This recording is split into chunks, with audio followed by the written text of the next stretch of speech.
ముఖ్య నేతలు ఈరోజు ఒక డెసిషన్కి వచ్చారు.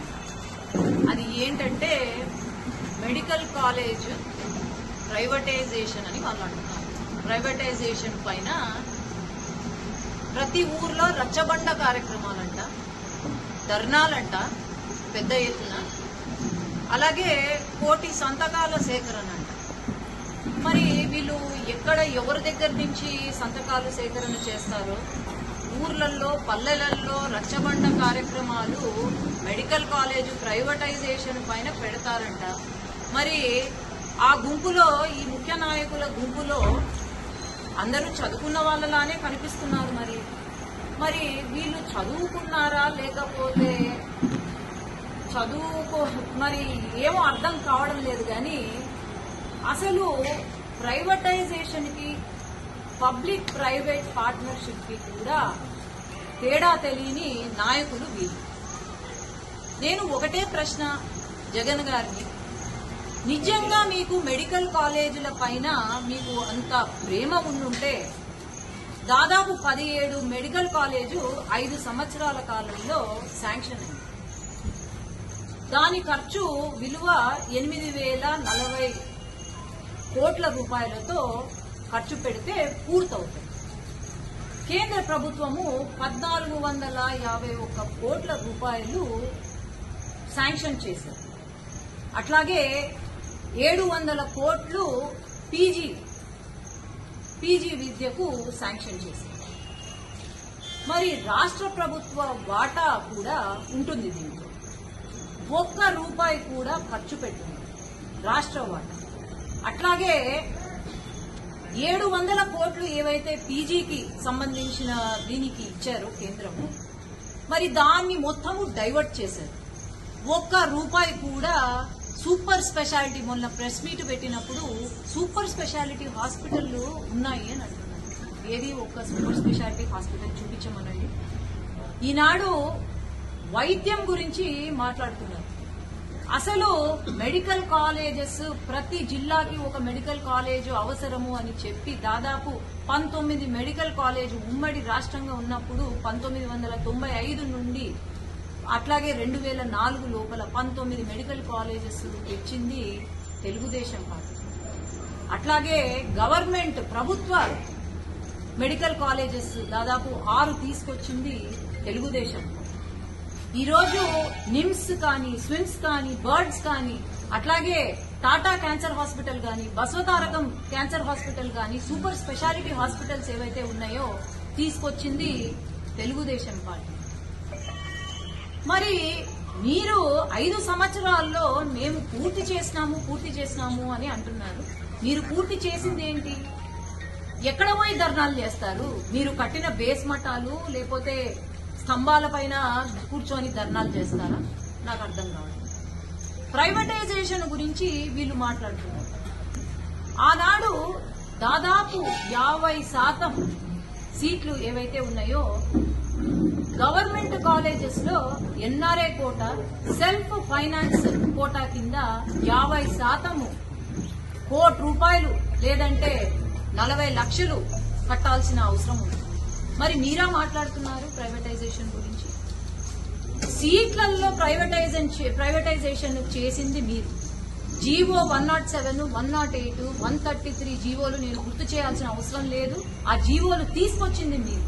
కానీ ఇక్కడ వాళ్లకు పాపము కష్టం ఏంటంటే ఈరోజు 5 సంవత్సరాల్లో వీళ్ళు ఏమీ కట్టలేకపోయారు. ఈరోజు కేంద్ర ప్రభుత్వం గాని రాష్ట్ర ప్రభుత్వం బడ్జెట్ 2 సంవత్సరాల్లో 7,000 కోట్లు పెట్టాలి అంటే అది కష్టం. అందుకు పీపీపీ పబ్లిక్ ప్రైవేట్ పార్ట్నర్షిప్ కింద ఈరోజు ఉత్తరప్రదేశ్ కానివ్వండి దాదాపు 12 మెడికల్ కాలేజీలు పీపీపీ కింద ఉన్నాయి. లేదంటే కర్ణాటక కానివ్వండి. ఈ మెడికల్ కాలేజెస్ అన్ని కూడా వరల్డ్స్ బెస్ట్ మెడికల్ కాలేజెస్ గా కాంపిటీషన్ కూడా పెరిగి అక్కడ బెస్ట్ మెడికల్ కాలేజెస్ గా పేరు పొందుతుంది. ఈరోజు సైన్స్ లేదంటే మెడిసిన్ ఫీల్డ్ లో టెలిరేడియాలజీ అయితేనేమి, న్యూక్లియర్ మెడిసిన్ అయితేనేమి, లేదంటే పెట్ స్కాన్స్, ఇవన్నీ అవసరం. జగన్ గారు ఆయన కంటే డబ్బులున్నాయి, లండన్ కి పోయి ట్రీట్మెంట్ చేయించుకుంటాడు. లండన్ కి పోతాడు, ఏమన్నా జ్వరం వచ్చినా లేకపోతే ఏమన్నా టాబ్లెట్లు కావాలన్నా లండన్ కి పోతాడు. మరి అటువంటి ఆధునిక ఏదైతే మెడిసిన్ ఉందో అది మరి పేద ప్రజలకు అవసరం లేదా అని నేను ప్రశ్నిస్తున్నాను. ఈరోజు ఒక మాట మాట్లాడే ముందు ఫస్ట్ మీరు తెలుసుకోండి, ప్రైవేటైజేషన్ అంటే ఏంటి, పీపీపీ అంటే ఏంటి. ఈరోజు ఒక ప్రైవేట్ వాళ్లకు కట్టడానికి ఈ 2 సంవత్సరాలలో పూర్తి చేయడానికి ప్రైవేట్ పబ్లిక్ పార్ట్నర్షిప్ కింద ఇస్తుంటే పాపం వీళ్లకు చాలా కష్టమైపోతుంది. ఈరోజు ఒక ప్రశ్న నేను జగన్ గారిని అడుగుతున్నాను, ఏంటి అంటే మీకు నిజంగా అంత ప్రేమ ఉంటే మెడికల్ స్టూడెంట్స్ పైన అంత ప్రేమ ఉంటే ఎందుకు మీ పులివెందలలో శాంక్షన్ అయిన మెడికల్ హాస్పిటల్, గవర్నమెంట్ హాస్పిటల్ ఏదైతే ఉందో అది ఎందుకు పూర్తి చేయలేదు మీరు? మరి నిజంగా మీకు అంత క్రమశిక్షణ లేకపోతే అంత ప్రేమ ఉంటే పూర్తి చేసి ఉండాల్సింది. ఆ రోజు ఎన్ఎంసీ వాళ్ళు ఎందుకు మరి పర్మిషన్ ఇవ్వలేదు మొదలు పెట్టడానికి? ఎందుకు అంటే పూర్తి కాలేదు, 30% కూడా పూర్తి కాలేదు అని రిపోర్ట్ ఇచ్చింది. నేను అందరికీ గుర్తు చేయాల్సిన అవసరము, ఎవరు మర్చిపోలేని విషయాలు గుర్తు చేయాల్సిన అవసరం ఏదైతే ఉంది. ఎందుకు అంటే కరోనా సమయంలో మరి ఆనాడు ముఖ్యమంత్రి జగన్ గారు అందరికీ తెలుసు ఏమన్నారు, లోకల్ బాడీ ఎలక్షన్ పెట్టాలనుకొని బ్లీచింగ్ పౌడరు పారాసెటమాల్ వేసుకుంటే సరిపోతుంది, కోవిడ్ మాయమైపోతుంది అని ఆనాడు చెప్పి ఈరోజు సిఆర్ఎస్ స్టాటిస్టిక్స్ ప్రకారము మన రాష్ట్రంలో ఆనాడు కోవిడ్ కి 1,00,000 మంది చనిపోయారు. అందరికీ గుర్తే ఉంటుంది, తిరుపతిలో ఆక్సిజన్ కూడా కరెక్ట్ గా అందించకుండా ఎంతమంది చనిపోయారు. కనీసం ఎవరైనా చనిపోతే కోవిడ్ కి పక్కన హైవే పక్కన బాడీలను పడేసి వెళ్లిపోయేవాళ్ళు. మరి మీరా మాట్లాడుతుంది?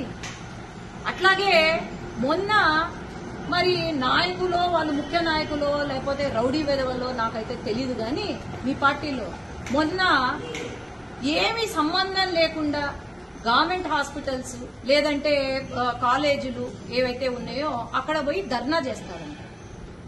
అయ్యా, మెడికల్ సీటు తెచ్చుకోవడం కష్టము, డాక్టర్ పాస్ అయ్యి చదువుకొని పాస్ అయ్యి డాక్టర్ కావాలంటే అంతకన్నా ఎక్కువ కష్టం. ఎగ్జామ్స్ జరుగుతున్న సమయంలో, పిల్లల ఎగ్జామ్స్ జరుగుతున్న సమయంలో పోయి ధర్నాలు చేస్తారంట. వీళ్ళు పోయి వైసీపీ జెండాలు పాతుతారంట. ఏది ఎప్పుడో శాంక్షన్ అయిన మెడికల్ కాలేజీలకు. నాకు తెలుసు, ఒక డాక్టర్ కావాలంటే 24 గంటల్లో 20 గంటలు కష్టపడాలా, 20 గంటలు ఏమి నిద్ర తిండి లేకుండా కష్టపడతారు. మీకా ఉండేది ప్రేమ? ఒకటే మీరందరూ అర్థం చేసుకోవాలా, ఈరోజు పీపీపీ కింద మెడికల్ కాలేజెస్ వస్తే కనుక ఒక ఆధునిక వ్యవస్థ ఏర్పాటవుతుంది. ఎక్కడికో వెళ్లాల్సిన అవసరం లేదు. పేదవాడు ఇక్కడే ట్రీట్మెంట్ చేసుకోవచ్చు. అట్లాగే ఏఐ కానివ్వండి, లేకపోతే మన పిల్లలకు మెడికల్ కాలేజ్ పిల్లలకు మాకు తెలుసు ఎట్లా ఉంటుంది. గవర్నమెంట్ కాలేజ్లో కరెక్ట్ గా సదుపాయాలు లేక మేము ఎట్లా కష్టపడతాము, స్టూడెంట్స్ గా ఎట్లా కష్టపడ్డాము అని మాకు తెలుసు. మోడర్నైజేషన్ వద్దా? పీపీపీ కింద వస్తే మనకు మంచి జరుగుతుందే తప్ప ఎక్కడా కూడా నష్టం. ఈరోజు 16వ తేదీన మన ప్రైమ్ మినిస్టర్ నరేంద్ర మోడీ గారు వస్తున్నారు. అది ఎంతో పెద్ద అచీవ్మెంట్. ఆయన వచ్చారు అంటే, అడుగు పెట్టారు అంటే ఖచ్చితంగా మన రాష్ట్రం అభివృద్ధి చెందుతుంది. ముఖ్యంగా మా నంద్యాల జిల్లా, మా శ్రీశైలం గుడి అభివృద్ధి చెందుతుంది. అందుకు భాగంగా వీళ్ళు డైవర్షన్ పాలిటిక్స్ చేస్తున్నారే తప్ప ఇంకా అయితే ఏమీ లేదు.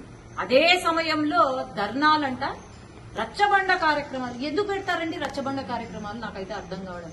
ఈ ఇష్యూ పైన 1,00,000 సంతకాలు ఈ ఇష్యూ పైన పెడతారు. మరి ఏం జరుగుతుందో అర్థం కావట్లేదు. కానీ దయచేసి మీరు అభివృద్ధి వైపు వెళ్తున్న పార్టీ చంద్రబాబు నాయుడు గారు 24 గంటలు, లోకేష్ అన్న గారు గాని 24 గంటలు మన గురించి, మన రాష్ట్ర అభివృద్ధి గురించి ఆలోచన చేస్తున్నారు తప్ప మీలాగా గాలికి వదిలేసి అభివృద్ధి లేక, సంక్షేమము లేకపోతే అసలు మీ సొంత కార్యకర్తలను కూడా పట్టించుకునే వాళ్ళు లేక మీకు ఏం చేయాలో తోచక ఇలాంటి టైం పాస్ వేషాలు మాత్రం వెయ్యొద్దని నేను కోరుకుంటున్నాను.